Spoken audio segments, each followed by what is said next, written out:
সেজদায় পরে আল্লাহরে বলবেন, আল্লাহ এই পৃথিবীতে আমি ছাড়া তোমার গোলামের অভাব নাই, কিন্তু তুমি ছাড়া আমার দ্বিতীয় কোনো রব নাই। চোখের পানি ছেড়ে আল্লাহরে ডেকে বলেন, আল্লাহ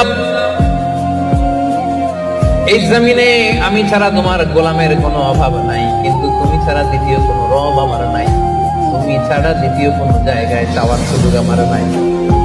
চোখের পানি ছেড়ে আল্লাহরে বলেন, আল্লাহ কোরআনে তুমি শিখিয়েছো ফরিয়াদীদেরকে কেউ যদি চায় ওই ফরিয়াদীদেরকে বারণ করা যায় না, তুমি কেমন করে এই অভাগা ফরিয়াদীকে আজকে ফিরিয়ে দিবা।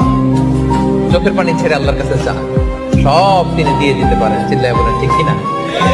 গোটা বিশ্বের সবাই আমাদের যার যা লাগবে সব যদি আল্লাহর কাছে চাই, আল্লাহ যদি সবাইকে সবকিছু দিয়ে দেয়, আল্লাহ বলে আমার ক্ষমতার 1 ইঞ্চিও কমবে না। চিল্লায় বলেন ঠিক কিনা?